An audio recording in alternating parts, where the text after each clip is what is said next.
This book answers the questions that atheists have a problem that Christians can't answer. One of the crucial or most important reasons Revelation was even given, to identify who holds the spirit of prophecy. That's why parables are so powerful, right? They're picture stories. The sower goes forth to sow, and that's just an image that's supposed to work in somebody's mind. We live in a time where people, they're taking the Bible and they're detaching it from its patterns. You look at all the things that happen, and many of those things would be blamed on God. So he just went ahead and cleared his name ahead of time. Listen. All this stuff's going to be That's happening. good, brother. Hold on. I like you. That's Keep good, talking. brother. Keep talking.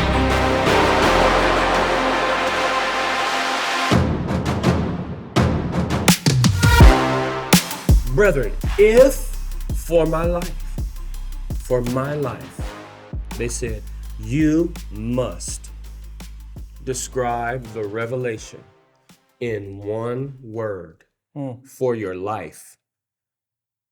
And Not one phrase. one word. One word. Because people get to the meat of the matter. Okay. If you had to for your life, one word. That word would be 7. That's interesting. For my life, 7.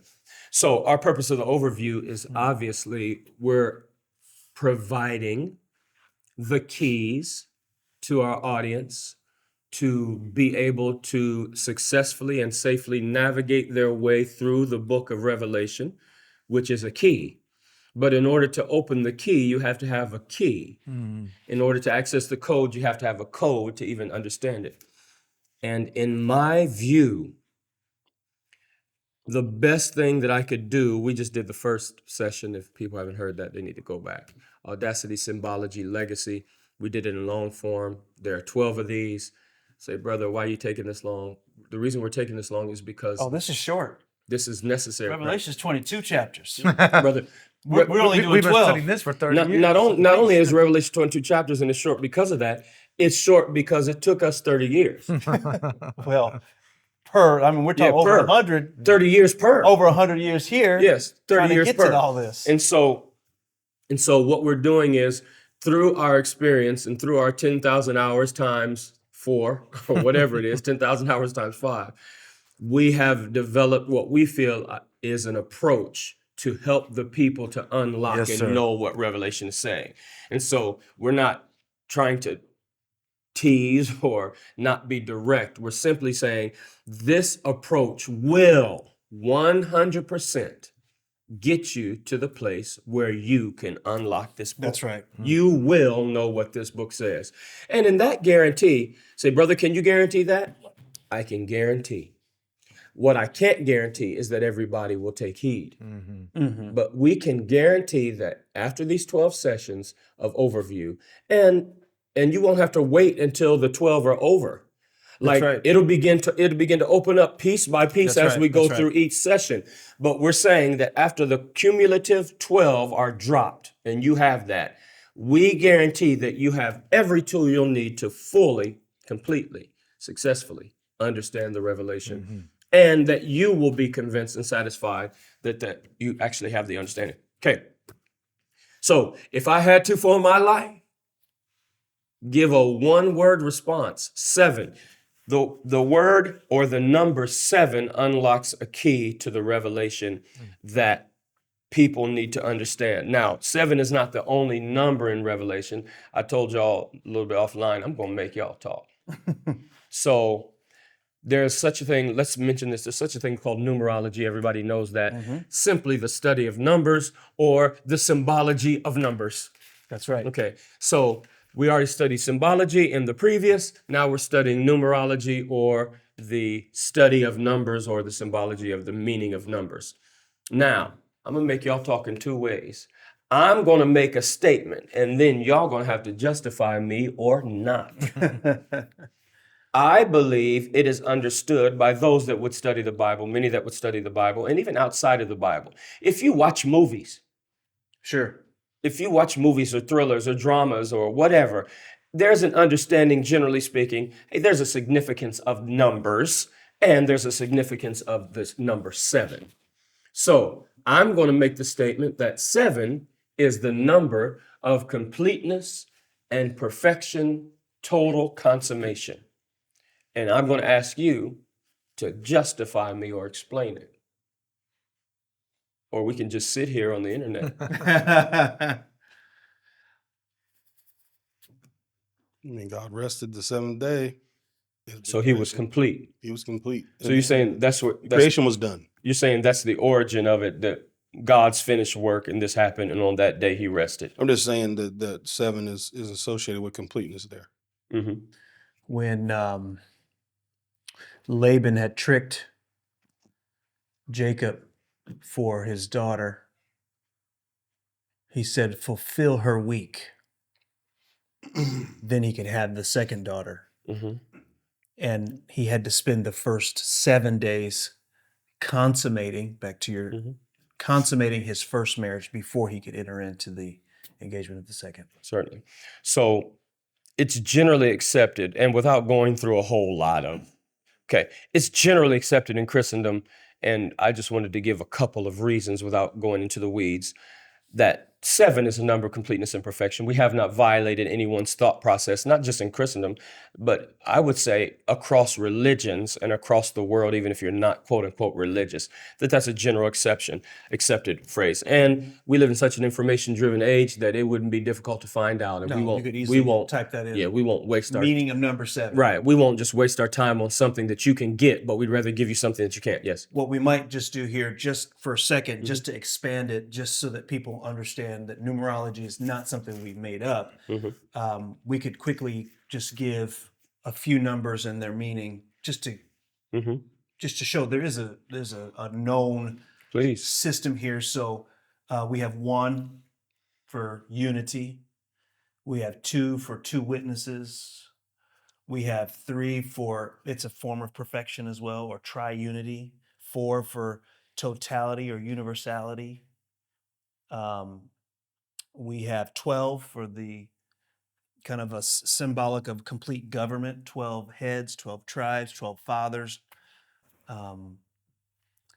Interrupt you real fast? Go ahead.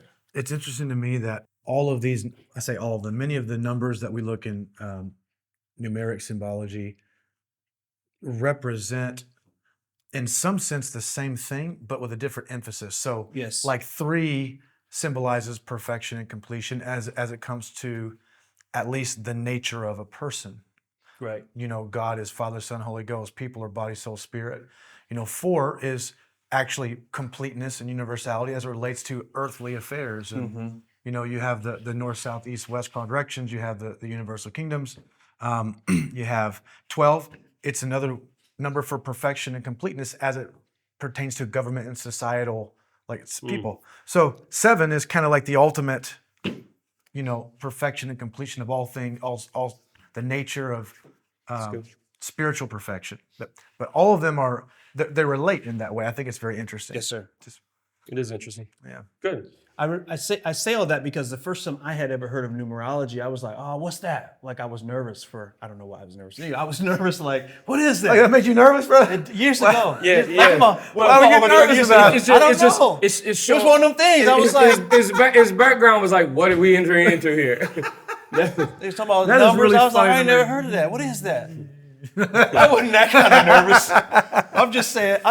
I was like, hey, what is that? I never funny. heard of such a thing. Are we getting off into something that's not in the text? Yeah. I didn't know that. Oh, I see. I didn't know That's that still was funny, though. common Yeah, it's- amongst Christianity and even the Jewish people themselves. When they were numbers used in the Jewish texts, they knew that there was numbers. There were numbers connected with all sorts of things for them that were very, very deep. And so I just said that because I'm being a little transparent. I didn't know. No, it's actually good. I was because like a lot of people there's going to listen to someone this who else. may be like, wait a minute. Yeah, there's someone else like that What too. are those men talking about? I'd be like, no, you put your hands down. It's all right. Like numerology is not a new thing. There are a lot of people like that. And there's, as you said, you can easily do a search Sure. and find it in multiple places where, Sure.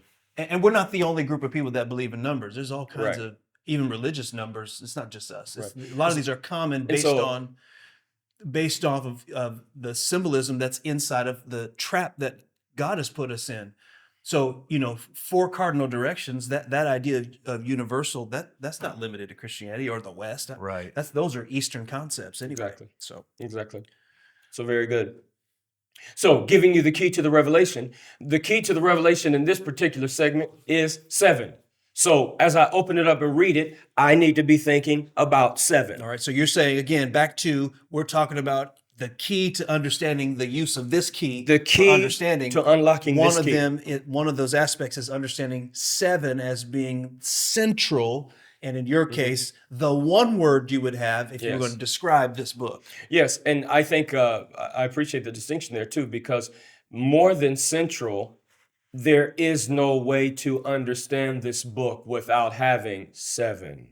7. So is that the only number? Not at all. But I will submit to you that it's not possible to understand the other numbers outside of first understanding 7. That's right. So You're arguing that 7 represents, in a sense, consummation. I'm arguing that 7 represents consummation, absolutely. And I'm arguing that without understanding that, you can't understand revelation. And finally, I'm arguing, and all this has to do with 7, finally, I'm arguing that as we go through the understanding of 7, you'll see that the revelation, it's not just a pretty name for Revelation 7. You'll see, oh, you're not saying I gotta know 7.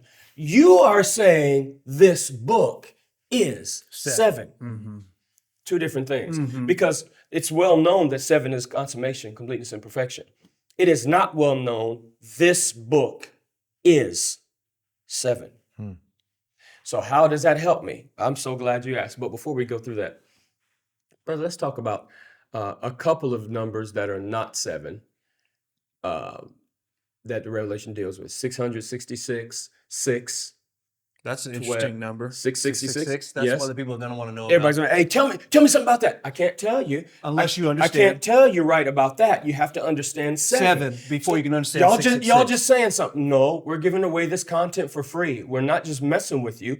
I'm telling you, you will not understand 666 unless you understand it through the context of 7. So whether that doesn't make sense, it does. It'll make sense. You just follow me. So there's 12, there's 24, there's 1,000 in the Revelation, 1,260, 3.5. Like there's all these numerological, symbolic things that if I look at them as individual things, it could be like overwhelming. Okay, 1,000, 144,000, 12 now, 10 now, 7 heads, 10. Like you're like, okay, so tell me something. But if you just say, look, cut out all that noise. These numbers, this book, this audacious, symbolic, legacy book is 7. So let's understand 7, and you got it. Okay, so before we get more deep into that, let's talk about some of the things in the book that are 7. So why 7 what? We got 7. We got, Oh, okay, we're doing good. no, that's not it. I was thinking something else. No, But there's wait. 7 candlesticks. No, we see the candlesticks though. So there's 7 lights there. We Okay. have We have 7 churches, we got 7 churches. That's right in the first chapter, first 3 7 chapters. candlesticks right there. Okay, we have something else. We have 7 stars. That's right. 7 Okay. eyes. 7 eyes, Yeah, I wasn't thinking about the eyes. 7 angels. We have 7 trumpets, 7 vials are in there. 7 vials, 7 seals, 7 seals. 7 heads. Okay, 7 thunders. 7 thunders. Mm-hmm. Okay. So what we're saying, okay, so you're saying 7 is a prominent number. Mm-mm. Again, I say it's beyond that. This book is 7. And from that springs every other number. I think we said one time, if we thought about it, instead of titling the book The Revelation, Yes, if he said 7 yes. We're going to study 7 of now. St. John the Divine. Yes, we're going to study 7 now. Right. And I know, say, brother, you keep repeating yourself. Again, that's how we change our paradigms. That's how we learn through repetition. But also, it takes some labor to think, okay, 7. Like I'm supposed to think of it like 7. It takes some labor to Yes. think of it like that. And so now we need to discuss why. So you say that the book title is 7. I understand what you're saying. There's obviously 7 stars, all the things you mentioned, 7 trumpets, 7 seals. So I understand that it's an important number, but you say it's beyond that. And we think about the book, the title of the book is 7. Help me to understand why. Before I do that, I'm going to add a level. Now, should I mention, now I'm going to just be transparent here. Should I mention right now the order and structure of chapter 1, chapter 2, chapter 3, chapter 4, chapter 5? Or should I mention that afterwards? Is it more confusing to people in your view that I would mention it. When we did the podcast, when we did the overview, I mentioned this part first. I think we should mention it now Okay, very good. because as we deal with these other topics, yeah, Very good. Go ahead, and do it now. Okay, so Yeah, here's what are you all talking about? Don't even cut it out. Just let us keep talking like no. What are y'all talking about? Here's what we're talking about. I'm going to say it now. Okay. We have the book of the Revelation, or in this case, the book of 7, the audacious, symbolic legacy book of God that we're calling 7. And we have chapters number 1 to chapter 22. And then each chapter has its corresponding verse 1, verse 2, verse 3, verse 4. These very necessary and very convenient additions are oftentimes, in our understanding of the book of the Revelation or the book of 7, can be a hindrance to us because they don't just convey for us convenience. Our minds go to the default of they convey the order in which things happen subconsciously. Even if we attempt to say, well, I'm just going to look and try to find out what it says. There's something in our minds that says, hey, I'm now moving on from chapter 11 to chapter 12, which means I'm obviously progressing because 11 is a progression from 12. Okay. So if we just told you, and so we're talking about studying the Revelation, if we just told you, for example, I mentioned this before, if we just told you, yes, so we're done with chapter 10, for example. We're done with chapter 10, and let's go to chapter 12. And if we just said the words, now chapter 12 takes place about 2,000 years before chapter 10. Then you would look and say, I knew y'all was crazy. I knew you didn't have anything to say. Here you are talking about 7 and Revelation and all that. And what happens is the additions of chapters and verses which are given necessary for our convenience, we should think of them not as entering into the text, as a part of the divine text to guide us in understanding That's right. what the text is saying. They should rather be thought of as convenient meeting places addresses. so that I can locate where I'm talking about. Meet me in the book of Revelation. Where would you like to meet? I'd like to meet at Revelation chapter 1, verse 1 through 3. And this is just giving me an understanding of where to talk from or where to speak from. Now, our Western minds would like to often, sometimes we blame things on Western minds. Our Western minds would like to say 1, 2, 3, 4, 5, 6, 7, good. Revelation doesn't work like that. The Revelation works like 7. I'm going to bring in a picture here too about sometimes movies do this. So you're watching a movie and you're watching the progression of the movie, and then you wake up the next day, or there's sometimes they just tell you 6 years earlier. Right. But you're in the movie and the movie's actually progressing. But sometimes they have a little 6 years earlier. And then sometimes they just let the art work. I'm not going to tell you 6 years earlier. You're going to have to determine and understand, oh, that's that woman is that little girl. That's right, And okay, that's so it's not strange that we would, as we would Good progress. books are written this way. Yes, as we would progress, Charles Dickens, a master. As we would progress through this, it's not strange that we'd say, okay, so I was here. Why am I talking about this? Life goes through that. Storytelling is like that. I bring these points up, and we can bring up many more examples. I bring the points up because I want you to know that what we're saying is not strange. This behavior is not strange. And not only is it not strange, you're used to it and you invite it. It's part of your artistic way of saying, oh, yeah, I get it. I You get said that. artistic. I was thinking, it's the art of the scriptures. Yes, brother. It's not just the science of the scriptures, but it's the art of it that is designed. One of the things that art is supposed to do for us is engage our deeper man, Yes. right? To go to an art museum to look at great paintings is not just to go, okay, that was great. I couldn't do it. He did. So it's a great piece, but it's actually supposed to elicit a deeper personal experience with that piece of art. And the scriptures are that way. Now, you said, we often blame things on the Western mind, and I think we do, but sometimes we need to remember there's benefit to being from the West. Absolutely. It's not like that what we have to offer the world isn't useful. And so it's a Western mind that creates chapters and verses and has this text lined up in a certain way that allows us to communicate very, very rapidly and Yes. widespread. Streamline. And yet- Meet me here. Right. Yes. And yet if we're not careful, and I think this is one of the mistakes that people do make, is they forget there's an art to this. It's not just a science of turn here, read here, this is what that means, but there's this art here that leaves for room for some interpretation. There's room for personal engagement, personal experience.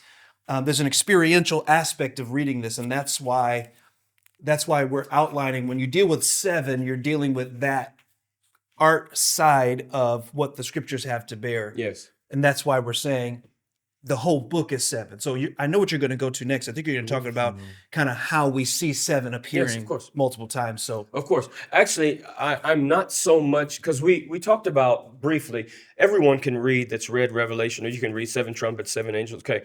I would like to go to exactly why. Let's get into why we're calling it 7. Sure. And then how this mentality or the mind frame is. So as I'm addressing Revelation, I have to understand it's not exactly written in order, but neither is the Bible in that sense. All books aren't placed in chronological order.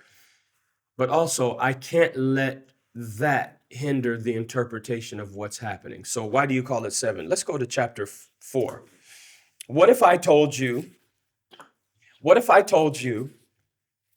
that all of the revelation comes from chapter 4 okay. and That's not a very from good chapter question. 1? It's a very good question. Okay, so now you're being confusing. Now, no, just stay with me. If somebody's gotten this far, just stay with me, okay? The entire revelation comes from chapter 4.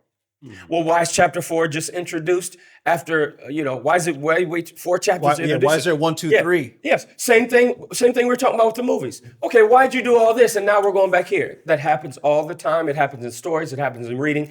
We're not far-fetched in what we're saying. So just follow us through the artistic endeavors of the revelation. So chapter 4 gives us a history or a view of the throne of God. Yes, sir. Okay. 4 and 5. Yes, 4 and 5. To the Christian, it's easy for a Christian to understand and say, well, I understand why you would say, I get why you would say everything starts at the throne. Like, they may not have thought of it that way, but they would say, yes. God, everything starts with God. Prophecy starts with God. Creation starts with God. And of course, his throne would be the seat of power, him being King of Kings and Lord of Lords. I can comprehend, like my Christian mind, my spirit can take that in. So I think generally speaking, even if they've not heard it before, Christians can understand it. But I think those that aren't Christians still would be able to accept that this is what the Bible is saying, even if they would elect not to believe it. Because the issue here is not just wanting to say that you must believe the Bible. Christians believe that. The issue is, what exactly is there for me to believe? Is that making sense? What exactly does this say that I should believe or not believe? So without doing a lot of reading, so we have the throne of God.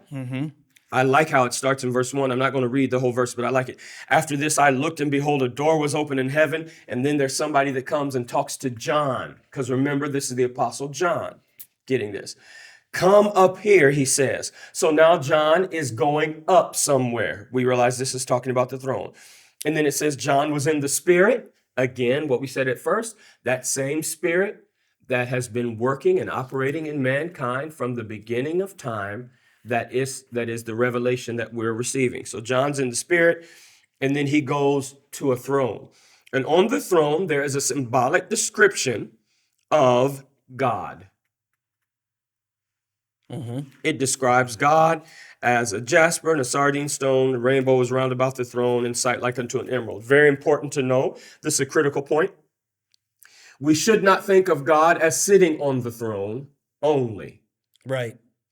We should think So when we're looking at the throne here, Yes. that's what you're talking about. we're looking at the throne. As he progresses through what we see, Yes. all of it is the throne. Every- not a part of. Thank you. All of it is the throne. That's Okay. how you have to think about You this have to image. think about it. And this that is an way. important,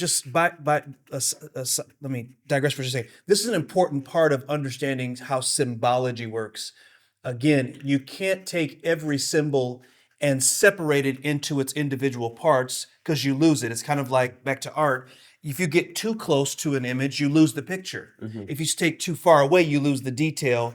The goal is to stand in a position that gives you the benefit of both. I need to see the picture and capture the art and the detail that makes it so pretty, makes it so beautiful, makes it so remarkable.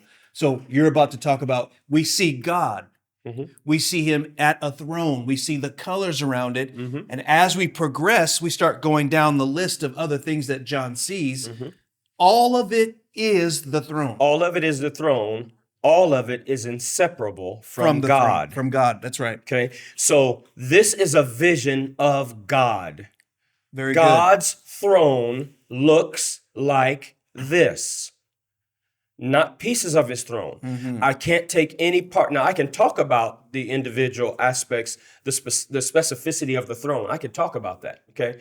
But I can't take anything away from it and make it into something, analyze it, and make it into something other than what it is. If I am talking about some aspect of it specifically, I have to always speak about that thing as being one with God and his throne. That's right. There's not a separation. That's right. Is that making sense? Yes, sir. Okay, very good. So as we're looking at the throne of God, this alone is helping us to understand about 7. So as we're looking at the throne of God, and I do realize, bear with us, it's an overview. I realize I'm not reading through every scripture. We are going to have... Well, this is overview anyway, Yes, so yes. the goal is not to read every it's text. It's overview. Okay, so God is at the throne.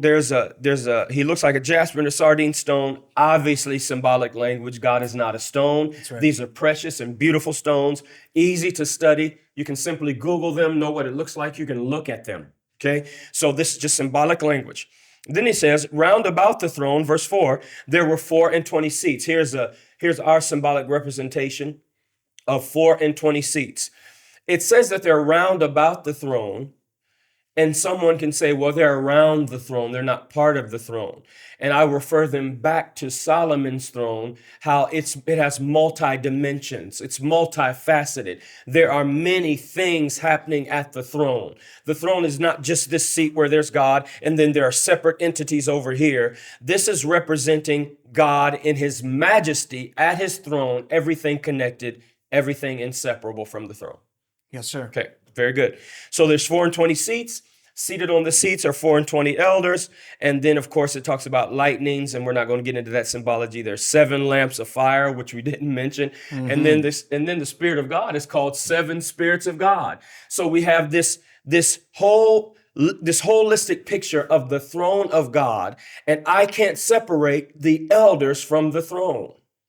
This is important. This is actually imperative. I can't separate whoever these elders are from the throne, because if I'm going to bow down before the throne, when I bow down, the elders are there. That's right. Everything else is there. This is a picture of God, his majesty, his kingdom, what he represents, what his throne means to us. Okay. So it would be wrong then to say you've bowed down before the 7 spirits of God, but to negate the elders around them, right? You're breaking up the symbol. You're losing its importance, its value. You're losing the symbolism inside of what God intended to give by doing that. If you say, well, I can bow here, but not there. And people don't know that. So we can use an example, and there can be many.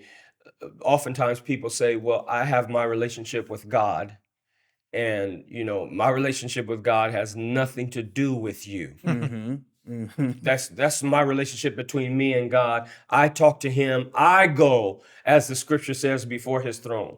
Well, here we're seeing a vision of what that throne is. If you went before his throne, you went there. That's right. Okay. And I realize it's symbolic language, but the symbols do represent that there's not just God there. Because if God was God, and I'm saying just God for artistic expression, if God is God, he would never be alone.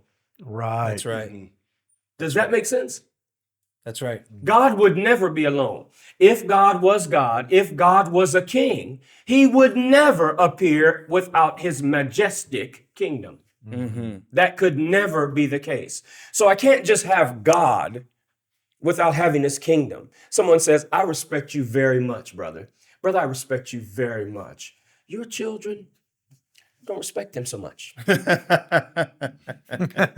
You're all right with me. You're all right with me. I don't like your children. Brother, you're all right with me. But them babies, brother, they're not like you. They're not like you. I don't like them. I don't want to be around them. As a matter of fact, if you bring them to my house, I'm telling you, y'all gonna have to leave.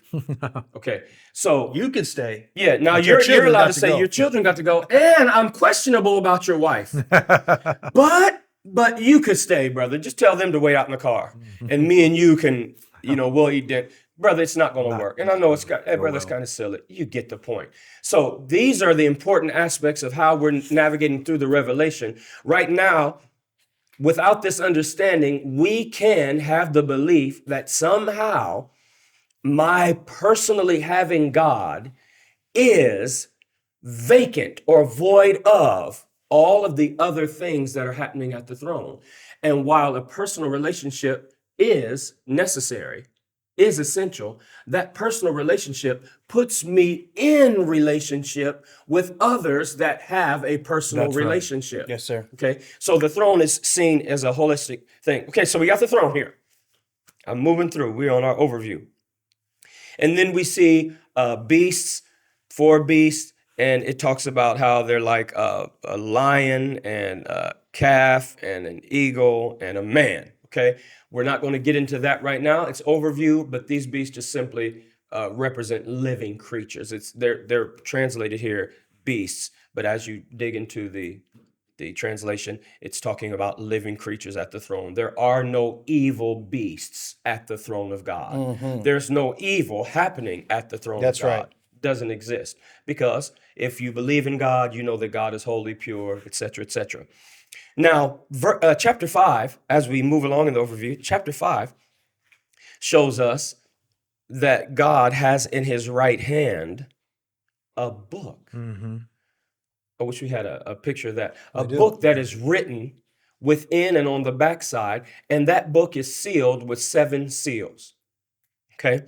So here we have something in the hand of God that is sealed. Do we do an overview of John weeping? We do, don't we? Very good. So I'm not going to focus on John's weeping right now, but John sees we're brought into this revelatory view of, okay, we have God at his throne. We have the surrounding majesty of this king that is called God. His people are there with him, living creatures. There's lightning, there's thunder. All of this is symbolic, but we know God is there. And in the right hand of God, the right hand also being symbolic, meaning power. In the power of God alone is a book that's sealed up. There's our rendition of a book that's sealed up with 7 seals. Now, seals used to be, you can think of it like a wax seal with a stamp. Yep. Okay. Books used to be a scroll, and you can think of this scroll and you can think of each seal as being chapters. I saw a book that had 7 chapters, and every chapter was, the book was sealed. So I couldn't get to that chapter without unsealing the book. Is there a better way to frame that, to say that? Well, there's another argument to be made for how it's open, but I think it's aside from the point. It would just maybe distract. Sure. Well, I don't want to distract because we can always edit. I was just going to say the way it's drawn up here. We actually had an interesting discussion about this. We did when it was drawn. That there has been historically the idea that, okay, this seal's open. I read this, this section. This seal's open, and certainly as each seal is open, it represents a time period. But you don't really see the book open until the end when the angel holds it open. And the connection to be made there is that really the book isn't really opened until all 7 seals are removed. So there's an understanding that's reserved until the end, which God told Daniel, it's not for you to understand. That's not an aside. That's correct. There is an understanding that's not an aside. That's reserved to the end, and the end would be 7. That's right. Okay. In the time of the that's 7th point. seal. So the reason why we did this the is, book. I'm sorry, but see, this is No, why the Lord please. tells Daniel, because he's referencing these end time events. He says something like, "But I'm supposed.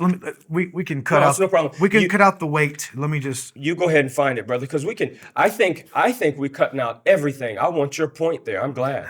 No, I'm being serious. I want your point there. That's excellent. So, but this right here, this picture, as you're looking, this picture is actually a proper rendition of what it is, because certainly there are events that happen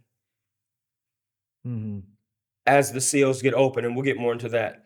but the knowledge of what happened The is understanding unknown. of it. Yeah, doesn't that's right. come until the It's totally seven is unknown open. That's until right. the end. Please. So, and I heard, but I understood not. Mm-hmm. Then said I, "O my Lord, what shall be the Where's end your of these address? things?" Where you read? My address is that we call it now. Daniel 12, verse 8. I gotta 12 read 8. now. All right. What? Huh? You've been calling it your address? What shall be the end of these things? And he said, "Go thy way, Daniel, for the words are closed up and sealed till the time of 7, or till the time of the end." Then he says, "Many shall be purified and made white and tried, but the wicked shall do wickedly, and none of the wicked shall understand, but the wise shall understand." It's excellent. Talking specifically to a time when this would be understood. Brother, that's excellent. And so what this understanding allows us, I see a book in the hand of the one sitting on the throne, which is God. That book is sealed with 7 seals. And the seals are placed in such a way that I'll never even know what the contents of the book is fully until that 7th seal is open, loosed, and somebody knows at that time. This also explains why there's so much confusion about this book. You have to understand it this way. Right. The reason why there's so much confusion about this book is because you can't possibly understand what's happening until you reach 7. 7. Okay? It's not possible to have understood. And so we're not here just bashing people that have made up, they're doing their best. I would say there's an argument to say at least they read the Bible. Yeah, right. At least there's an argument to say, hey, at least they read the Bible. Everybody's doing the best they can to understand it. I don't think that most people that are opening it and in error are trying to be wicked or trying to deceive. So there's something to be said about that. You have to give every man his due. But still, the title of the book, the book of the Revelation is 7. Now, so hold on. Are you saying that book in the right hand of God on the throne is the revelation to mankind? That's a very good question. Is that what you're saying? You're saying the revelation of Jesus Christ is in the power of God, him sitting on the throne, and it can't, and the reason, you're calling it 7 because you can't know to the end what it is. And so all we have to do now is start determining where in time we are. Are we at 1? Are we at 2? Are we at 3? Are we at 4? And whenever we know where in time we are, we can know, in this time, we can know exactly what that says.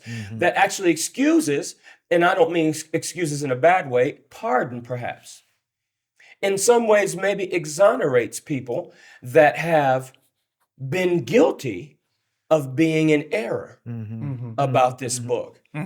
Because if they didn't understand, wait a minute, I can't possibly understand this.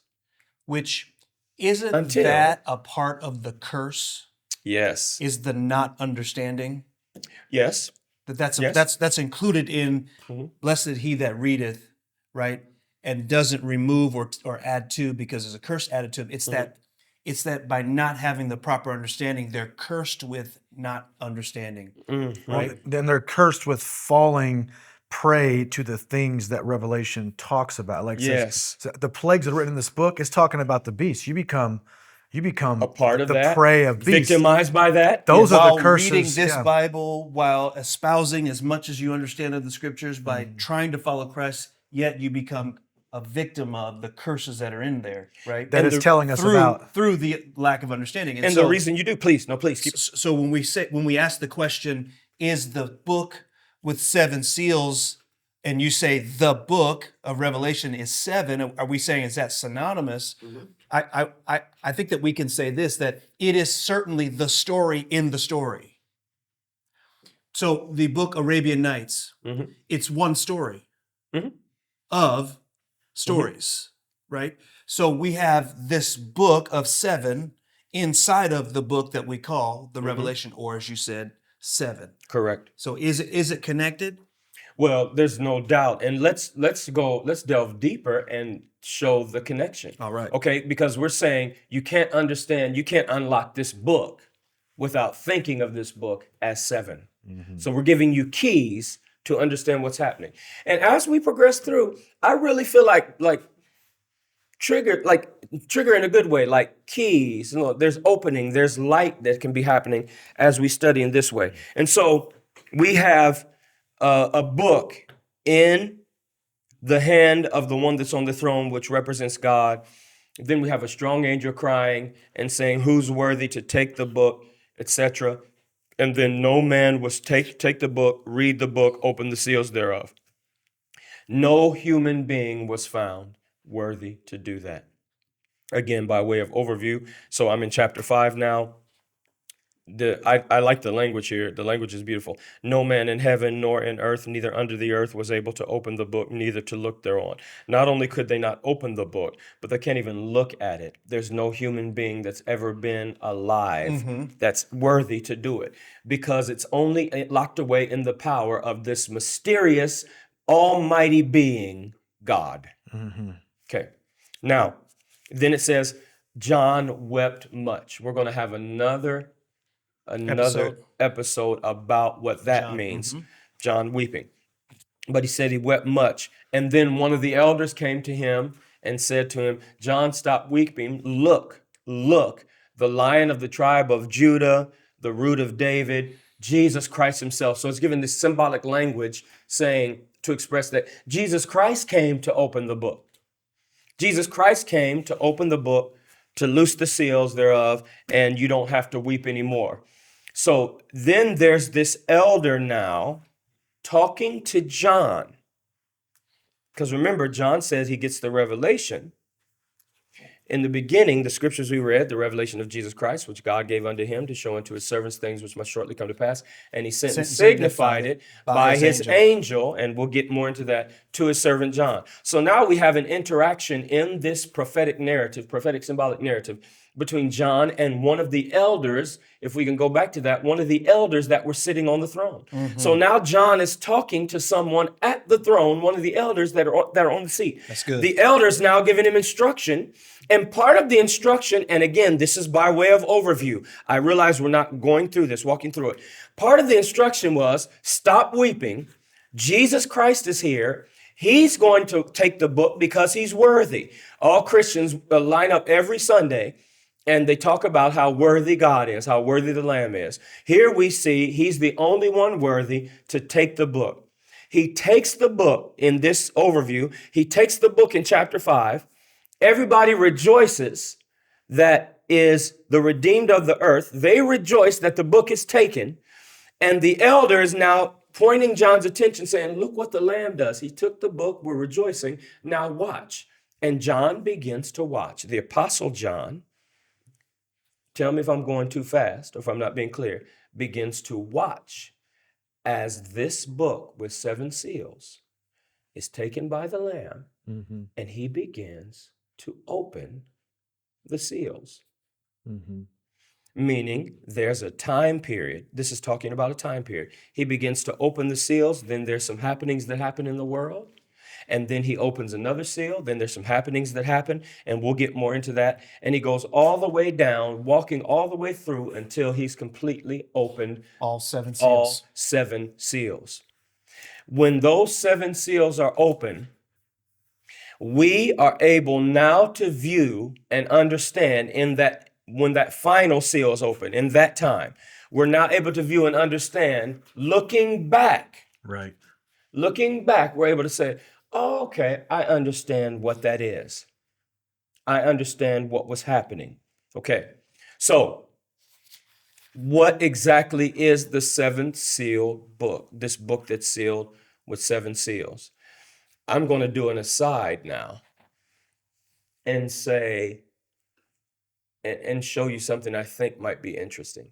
So I'll refer to it. In Revelation chapter number 10, we now see an angel, not God, an angel, we'll talk about that, who has this book, only now the seals are not sealed. That's right, they're He open. actually has the book open, and not only is it open, but the angel, whoever this angel is actually preaching from the things that are in that sealed That's book. right. That's okay? right. These kinds of things you have to understand in order to understand Revelation. And you, brethren, help me if I'm not being clear. Like if you're thinking about something, maybe the audience, hey, they might need to understand it this way.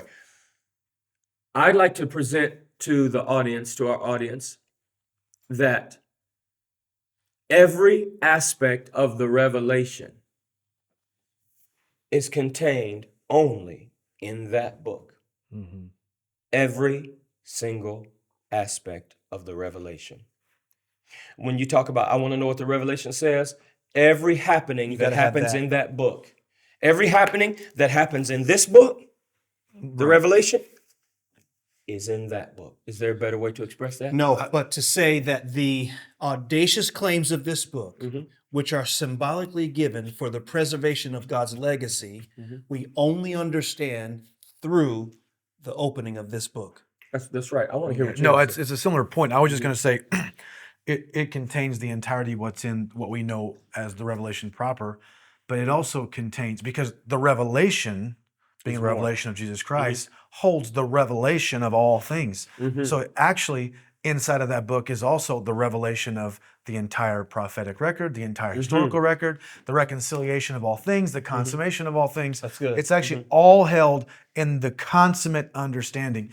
And you see this in form as John is watching the seals get opened up, and we understand, which somewhere the audience will will discuss this, that there are 7 trumpets that correspond with the 7 seals as they open. And so when you see this angel holding this book open, it is the sounding of the 7th trumpet. My point is that in the 7th time period, John watches seal 1 get open. He sees these things happen, and he watches the 2nd seal, and he sees these things happening, which is foretelling history at the time that it's written. Yes. But it's not until this book is seen open in this angel's hand that John, he hears the 7 thunders, and then John, like it clicks for the Apostle John, and he's going to write it. He's going to write it, brother. Like the 7 thunders, the understanding of everything he just watched got now consummated in this open book. And the Lord Brother, said, that's don't write that down. That's not for you to write. Brother, that's beautiful. So, audacity, symbology, legacy. We not only have shown that the revelation here is so audacious as to claim to be the means of the authentic understanding of the entire history of mankind, but now we're showing, at least this is what Christians believe, this was written long before us and not by us. Yes, sir. Yes, sir. Okay. So this was not written by us, this was written long before us. At least the belief in Christianity is that God on the throne held this book, and in this book was the understanding of things that couldn't be known until there could be a time that appeared on the earth where there can be a retrospective view and understand, okay, wait a minute. I can see clearly what happened because of my position in 7. Now, couple more statements. There's nothing in the Bible or the book of the Revelation that happens outside of 7. That's right. This goes right back to what we were talking about, the point that we were talking about when chapters are in order and how can chapter 10 be there and how can this, it's all confusing. It's not confusing. That's why you have to think of Revelation as 7. It's not confusing at all. Know this, that there's nothing that can happen outside of 7. So if I get to the 7, I know that either the next thing I read is happening within 7 and not outside of it. Right. Within the 7th chapter of that book, as it were, or within the 7th sealed time of that time period, because this book is representative of the seals that are sealing the book. So I know that it has to happen within 7. And if there's something else, if there's another chapter or another verse or a whole lot of happenings taking place after that, I know that it couldn't possibly happen outside of 7.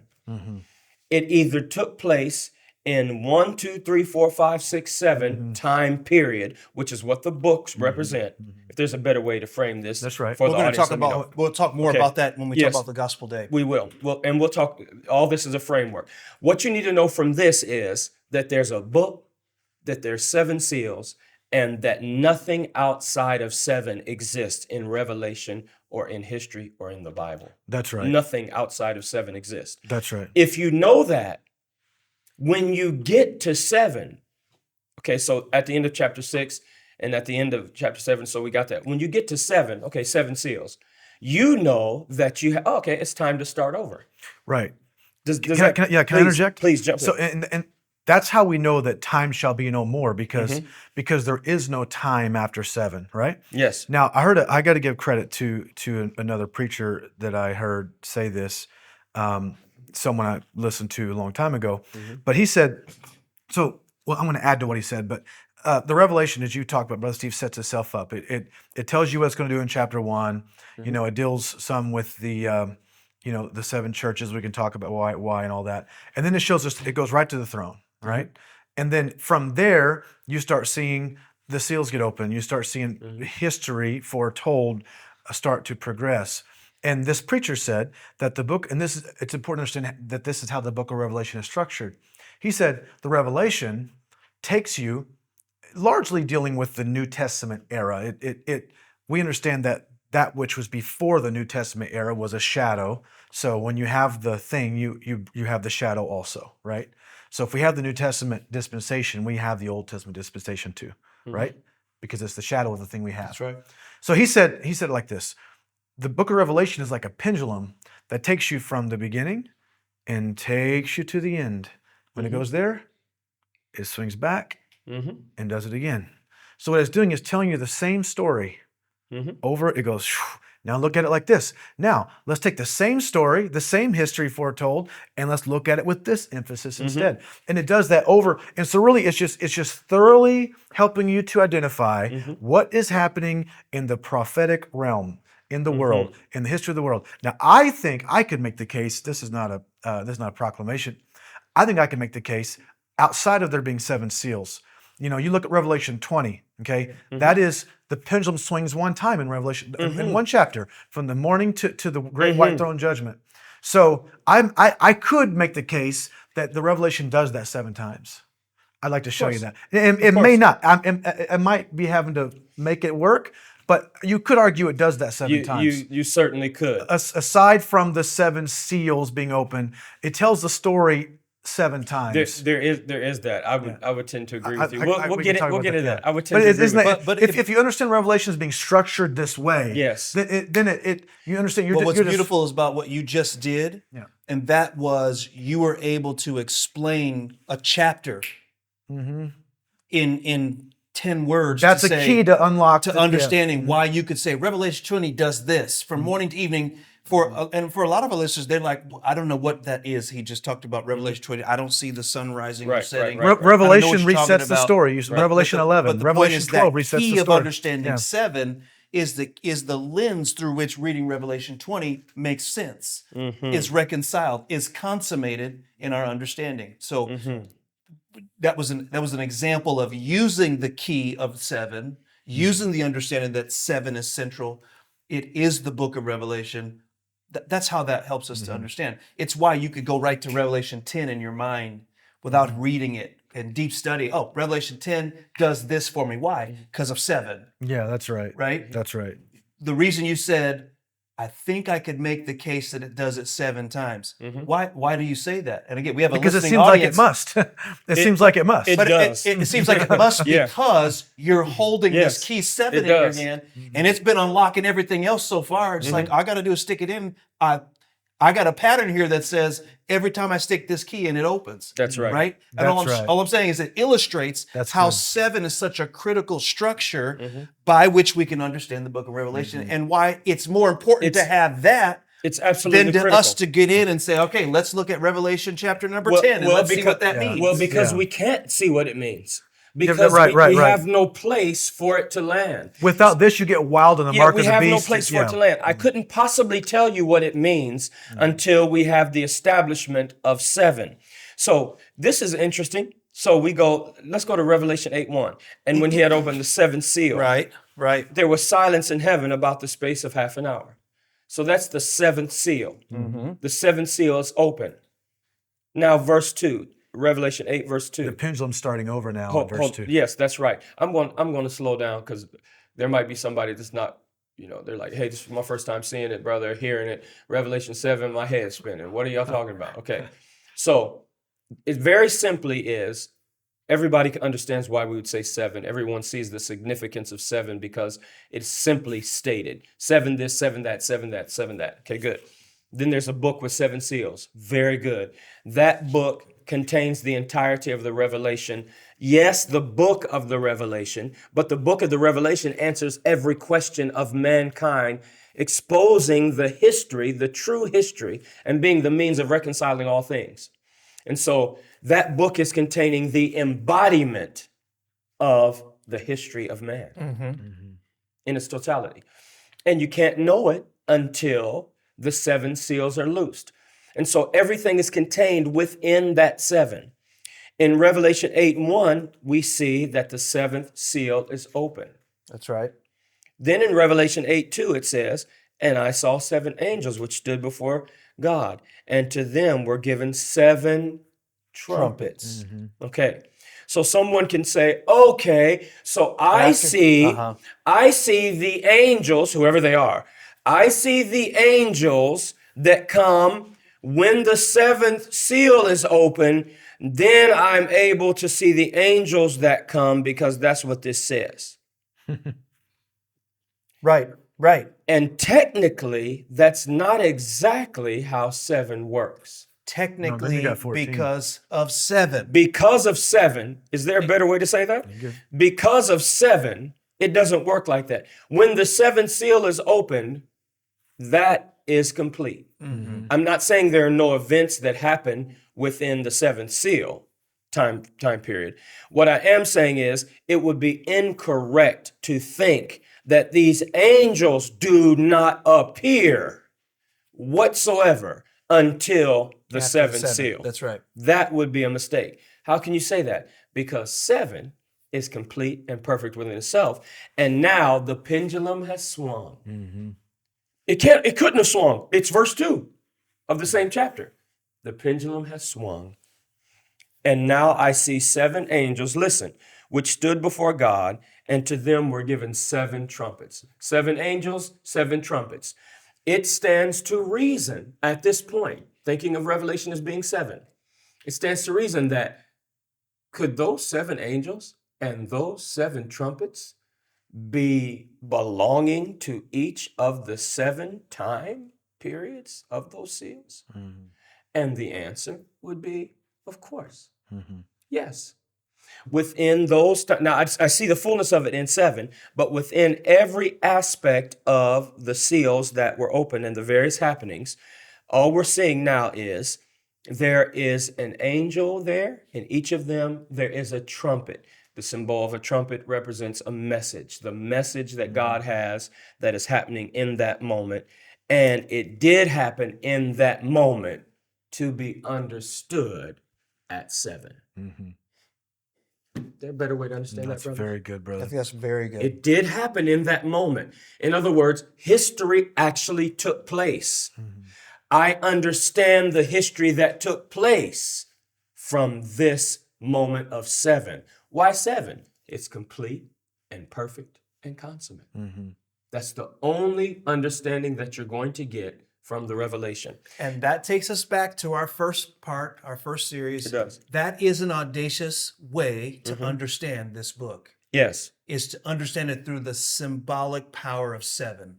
that's Through correct. completeness, through consummation, through perfection. The story is perfect. Yes. The story is complete. There's nothing outside of 7. Nothing is outside of 7. And the 7 seals, the 7 seals and the 7 trumpets essentially correspond. They take place in the same moment of time in history, from the time that John received the revelation, AD 96, all the way till the end of time. And we just simply understand it at 7. I'll make another audacious statement. Everything else that we read about, everything that we read about in Revelation and everything from Revelation 8 on only takes place within the 7 seals. That's right. That's right. Everything else that we read about, this, why are you saying this? Because this is going to center your thinking. Everything that you're reading is going to take place in the first seal or the second seal or the third seal or the fourth seal or the fifth seal or the sixth or the 7th. When I understand that, I have just made this book much more manageable. Yeah. It becomes a Becomes a little little book. book. Yes, it becomes a little book. I made it manageable. Well, say it again, brother. I will. I will. This book is 7. Everything takes place from the throne. At the throne is God, who is connected to all of his kingdom in all his majesty. I can't separate any aspect of what I see in that vision from God and his throne. God has in his hands a book. John desires to see the book, but nobody can help him, so he starts weeping. No, it's outside of the capability of humanity. So John starts weeping. One of the elders from the throne begins to commune with John and say, stop weeping. Look, Jesus Christ, the Lamb, the root of David, all of those symbols that represent Jesus Has Christ. prevailed. He prevailed to open the book. And he opens the book and he begins to loose the seals. What this tells us is Jesus is in charge of history. That's right. Jesus is moving time along. What'd you say? He wrote the history. He wrote. When we said history is written by the victor, that's Jesus Christ. The history in advance. And he wrote it ahead of time, Do you know what? just to protect his legacy. You know what we ought to do here? I don't mean to just drag it on. We ought to go to Revelation. We ought to go to Matthew 13 and show quickly Okay. Jesus opening the seal and That's very explaining what history is. Jesus giving the history. So let's go to Matthew 13. So we have this book. Please, you're going to say something. No, well, I think I can say this after that. I want to go back to Revelation 22 and talk about because you said everything happens within 7. I want to comment on that, but I Yes. think it works after this. I just want to. Okay, very good. So let's go to Matthew 13. Matthew 13, and then if you have, my Bible has circles and everything at 13, circles and underlines. So the elder tells John, now this is AD 96. Matthew was written in the 60s, I believe. That's correct. And so 30 years earlier, Jesus does something that John doesn't fully realize until he's an old man in his 90s, saying, 30 years ago, Jesus gave some understanding. So Matthew 13 is the parable of the sower. Without going through the whole thing, we're going to do a study on this on the gospel day. The parable of the sower, verse 3, 13 and 3, and he spake many things unto them in parables, saying, behold, a sower went forth to sow. That's the first parable. And then he explains what's happening. The second parable is in verse 24, Matthew 13, 24. And another parable put he forth unto them, saying, the kingdom of heaven is like unto a man which sowed good seed in his field. And then Jesus here now begins to give the history of what is transpiring with the seed. And he goes through 7 times in verse 31, verse 33, he goes through 7 times. And I know I'm going quickly. Let me just break it down for the audience like this, and we'll go through it just very quickly. Jesus said a sower went forth to sow. It's an agricultural Symbol. sign. Okay. So the field is the world. The word of God is what he went forth to sow. And what Jesus is doing, he's tracking the progression historically of the word of God and the effects of the word of God on the world, on mankind. And he's giving us the history of the world from that moment. From the moment he sowed the seed, he's giving us the progression of it. And so When it says the kingdom of heaven, which is Yes. peculiar to Matthew, but anyway, when he's talking about his kingdom, we're seeing him prophesying about the march of his kingdom. He's protecting the legacy of his kingdom. He's Yes. showing the spirit of Christ that was in mankind. yes. He's showing it forward. So he's giving yes. history He's prophetic giving form. it by prophetic That's form right. because prophecy is history That's right. foretold. And he's protecting his legacy by telling the story before it happens. So what you're looking at in Matthew 13 is not just nice, cute parables. You're looking at the history of the world. You're looking at Jesus telling us what couldn't possibly be known Until it gets there. until John now starts weeping, saying, I wish I knew what was in that book. And then one of the elders comes and said, oh yeah, Jesus did that. He prevailed. Jesus He prevailed. did prevail. That's very good. He prevailed to do this. This, what we're reading in Matthew 13, is him opening the book. I'll prove it to you again. Bear with me. I'm going to prove it to you with an overview. Don't lose your thought. Again, 13 and 3, you can write one in your Bible. And he spake many things unto them in parables, saying, Behold, a sower went forth to sow. That's the first parable. Matthew 13 and 24. You can put a 2 if you write in your Bible. And another parable put he forth. And then there are these happenings. I'm not elaborating on the happenings because this is an overview. But these are historic, prophetic happenings. These are the things that happen as my word went forth in the world. So this is Jesus telling us the account of history. The third parable is in verse 31, Matthew 13:31. When we do some editing, maybe we'll just put these things up. Okay, Matthew 13:31. Another parable put he forth. And then there's some more happenings. Matthew 13:33 is the fourth parable. How many seals are there? 7. There's 7 seals? What should we think about Revelation as? 7. Revelation is 7. We shouldn't think of 7 as like Revelation. Revelation is 7. Okay, very good. So the fourth parable is in verse 33, Matthew 13:33. Another parable spake he unto them. That's the fourth. And then there's some happenings that happen. And of course, it's in prophetic language. Of course, it's audacious. Of course, it's symbolic. But he's telling us the history of the world, prophetically speaking. Okay, then we go down to verse 44, Matthew 13:44. Again, the kingdom of heaven is like unto treasure, and he tells about that. That's the fifth parable. The sixth parable is in verse 45 and 46. Again, the kingdom of heaven is like unto a merchant man. What's he mean, the kingdom of heaven? He's saying, since I came to earth, I started preaching. The effects of my preaching in the world produced this prophetically, historically, and I'm telling you beforehand so that when you get the history, you can line up with the prophecy that I'm telling you, and I'm going to tell you in 7 parables. Can we call this the testimony of Jesus? This is the testimony of Jesus, Which is the spirit of prophecy. That's right. Right. And that testimony of Jesus is given in 7 parables, or the pendulum swings 7 times, or there's a book that's held and it has 7 seals. And within the time periods that those 7 seals represent are 7 trumpets sounded by 7 angels. And Jesus is the only one that could reveal this. And he's doing it right Matthew before 13. our eyes in Matthew 13.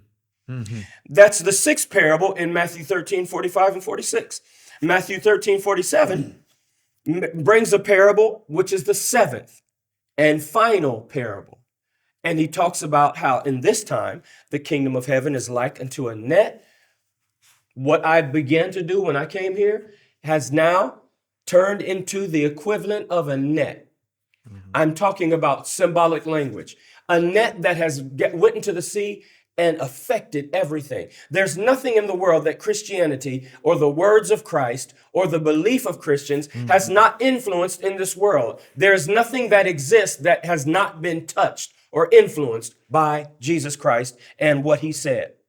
So Jesus is saying at the end on this 7th parable, it's time now to gather everything in from the sea.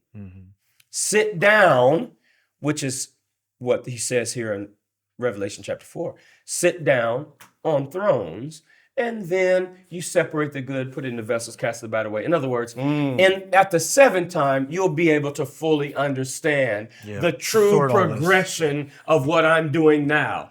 Jesus is a wonderful, wonderful, patient miracle worker. Yes, sir. Saying what he said at the time, waiting as a husbandman for the day to come when the harvest will be reaped and there will be an understanding of what he did.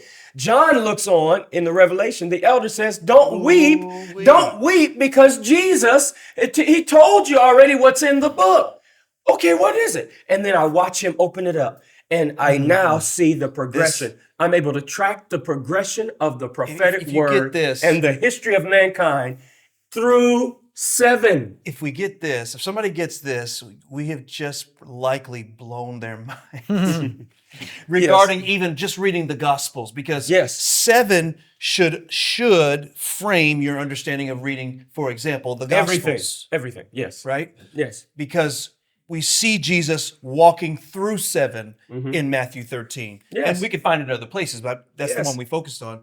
He's actually walking through this sealed book. Yes. Which is why it is that God says on the throne, or the elder says, the lion has prevailed Mm-hmm. to loose the seven seals. How is it that he prevailed to loose the seven seals? Well, he is the seven seals. Like, Yes. like it is his book. He is seven. It's his.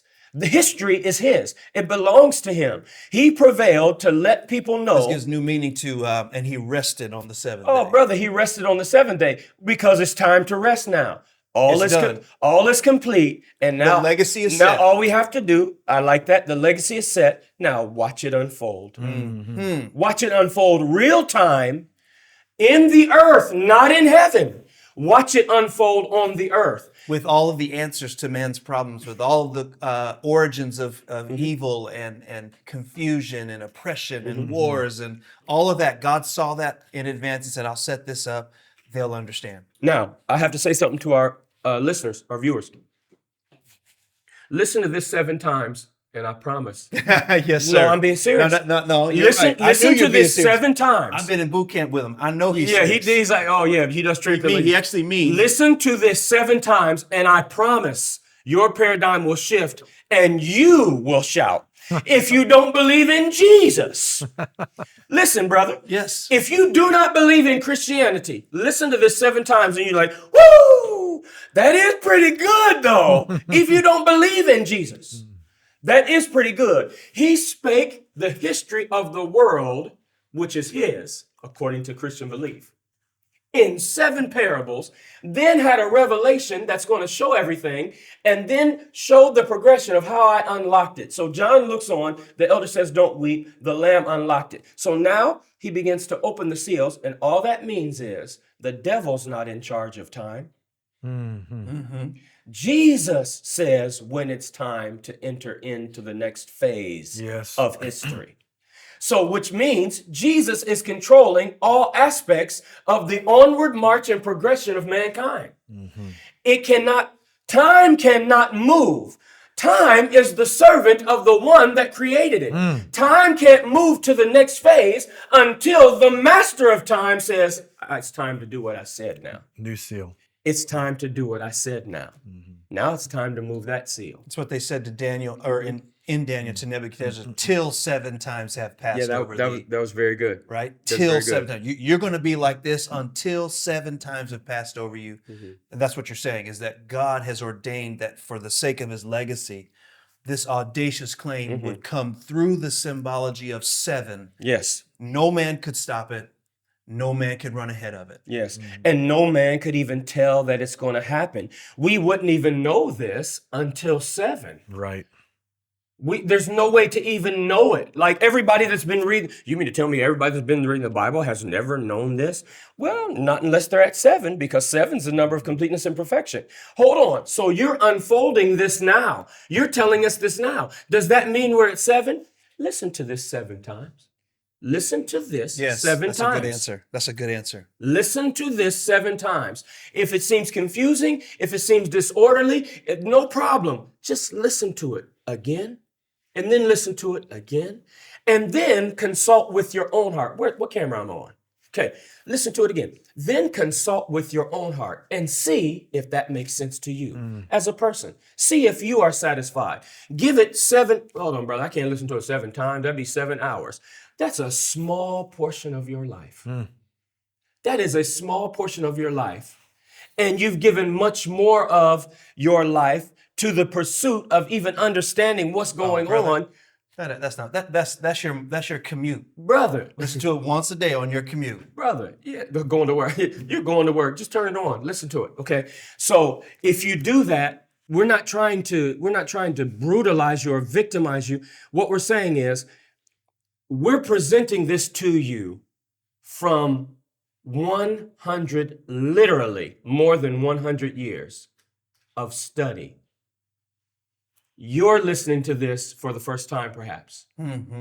Just listen to it. You don't have to have 100 years of study. We did that for you. What you do have to do, if you want to understand it, is find time to listen to this 7 times. This is a channel. We're creating a channel, but this is not a channel like, okay, next fad. What's the next thing? No, it's not a channel like that. It's a channel like, listen to that. Actually, it might be coming to me. We need to post once a week. And here's why. because you're gonna have to listen to that. You're gonna have to listen to that post every 7. single day. 7. And then you're not ready for the next one until 7 comes. 7 times passed over you. Yeah, brother. 7 times have passed over For you. real, you're not ready until 7 times pass over you. So we post on. I'm being serious. If we post on Monday, you are not ready for the next one. Not because you're ignorant, but because we have been duped. Our paradigm has been shaped in a way that's incorrect, and this is the correction of that paradigm. Very good. So the 7 seals are open. You were going to say something about Revelation 22. No, it's okay, brother. No, I wish you would. No. I'm chomping out the bit for this. I No, wanna hear brother, this. you're going to say wanna it. hear this. You're going to say it. Well, Yes. we'll have to understand we're just going to go back just to hear the conversation moved on slightly, but I want to just throw one little thing in there. There's a lot of little, I found, we talked about the revelation being a key and there being keys in a sense to unlock the greater key. There's little tricks along the way you learn that unlocks the revelation for you or prophecy. And this is just one of those. So when you dealt with the 7 parables in Matthew 13, Brother Steve, well, someone could say, well, there's 7 parables, but if someone will study and read the chapter, Jesus says, so shall it be at the end of the world. So you really could say it's 7 prophecies of Matthew 13. Yes, You say yes. it's seven prophetic stories, 7. He's dealing with the same time periods. And it's just, and it's maybe somewhat obvious, but I think I learned that sometimes you just to state the obvious because people take the obvious for granted. That's He true. says, so shall it be in the end of the world. These are 7 prophecies. That's important to know. He says that multiple times. But back to Revelation 22. So you talked, Brother Steve, about how anything that happens within 7. So in the very beginning, you referenced Revelation 22, and it says, if you add to the words of this book, God will add to you the curses that are written in the book. Yes. And, people, and maybe even I at one time, could have like a superstitious understanding of what that means, right? And someone might watch this podcast and they, well, you're adding to the revelation, but that's not what he's talking. You can't talk about it without adding a word. Like we're adding all. You Sure. can't write about it without adding a word. You're embellished. Actually, it's not an addition. It's the essence of what is found in the symbol. That's It's right. extracting what is actually That's there right. as opposed to addition. That's right. Yes. So it says in Revelation 22, and he saith unto me, seal not the sayings of the prophecy of this book, for the time is at hand. Then it says, he that is unjust, let him be unjust still. He which is filthy, let him be filthy still. And he that is righteous, let him be righteous still. And I think what it's trying to tell us is, you go through 1, 2, 3, 4, 5, 6, 7. There is no revelation outside of that. There's none. There is Correct. there is no 8. There's no additional message. If you don't let this message in 7, if you don't let this revelation transform you, there's no redemption outside of that message. There's no right. redemption. So he said, don't seal it, and if you're unjust, be unjust still. Like there's no That's being actually saved. There's no being saved beyond what's been good. given here. That's actually good. Can we add- So I'm sorry, just one second. Brother, that's good. So then when he says don't add to the sayings of the prophecies book, what he's saying is don't arrive at a different conclusion than where 7 brought you. That's very That's good. what he's saying. Adding to the prophecy is arriving at a different conclusion than what has been clearly given over and over and over and over again. So here's what happens. Here's the danger. Here's why we have to navigate. Someone can say, okay, I got it. Like there can be a preacher or somebody to say it, not listen to another thing, take it and do something else with it, which would be a danger. Okay. I like what you said, that there's nothing outside of 7. Here's what it is, and God is merciful in this. Here's what it is. Take it and do what you want to do with it. Yeah. You can believe it. You have a free will, but believe it or not. And our purpose for this channel and for these podcasts and the ones going forward is we want to at least give our audience the opportunity to even know exactly what it is that they should believe. Right. Okay, what exactly is that even saying? And then I can make my own decision. These are adults here. Okay, they can make their own decision, but tell me exactly what does this say, so that I can make my own assessment, so that I can pray, or so that I can make my own corrections, because no man is going to be convinced by another man or woman. We're only going to be convinced if we allow ourselves through our choice to be convinced, because we're satisfied. Last thing I'll say about that is The scripture says, in all thy ways acknowledge him and he shall direct thy paths. We're not asking everyone to be an expert in revelation, which we would consider ourselves experts in revelation. Sure. Okay. But we're not asking everyone to be experts in revelation. What we're asking to do is be honest. Be honest with yourself, because we don't know you. I would love to know more, but we don't know everyone that's looking here. Be honest with yourself, and then give yourself the opportunity to have an understanding of this. Listen to it 7 times. Listen to it, listen to it, listen to it. Read, study, stop it. When you're driving down the street, just turn it on. You don't have to look at it. And listen to it. Give yourself the opportunity, and then acknowledge everything that is true. Everything that you fully understand. Well, that's true. It does seem, even if you don't know, well, it does seem to say that. That's good. Because the only way to be unsafe as we traverse through this ground is to fail to acknowledge the obvious. And so the scripture says, in all thy ways acknowledge him. And then what'll happen to me? And he'll direct your paths. And so back to our opening Is this what you thought. were going to say a while ago? Okay, Yeah, okay. back to our opening thought that this is actually without regard to your worldview. Absolutely. Your worldview is inside of 7. It has to be. And coming to the conclusions for what is happening in the world, past, present, future, is inside of 7. Well, wait a That's- minute. Hold on. I'm a Buddhist. Yes, 7 is for you. You're saying Buddhism, my religion, my belief, Will my find the answer. people. My people are inside of 7. You're Inside saying of that. 7. Otherwise, you become unjust, you become filthy, you become I was thinking of something that somebody else said. I'm not going to stick it in there right now. I understand. I had another word I was going to say, and it's not in the understand. text. Okay, so- but the point is to your point. If you try to find the answer outside of 7, there is nothing there. You'll just be There's no there's additional no revelation. solution. There's no resolution. There's no healing. So no matter there's your no background, answer. no There's matter no your background, consummation. no It matter doesn't your matter. belief, That's a part of the audacious claim of this no book. matter anything, if you are a human being, If you give us 7, God is saying, if you'll give me 7, I'll give you all you need. you give me 7, I'll tell you where you are. I'll answer all your questions. Just give me 7. That is audacious, but that's exactly what is needed in order to have the key to know what this is saying. We're excited. We have 10 more overview segments just like this, that when we get to 10, you will, I'll be an expert. No. When you get to the 10th one, you will be in the mental, spiritual condition to know exactly what this is saying. That's right. You'll be in the condition to take a deep dive into this book, and you'll know you're right too. You'll know I got it. You'll be on solid ground. That's very good. Very good. That's very good. Amen.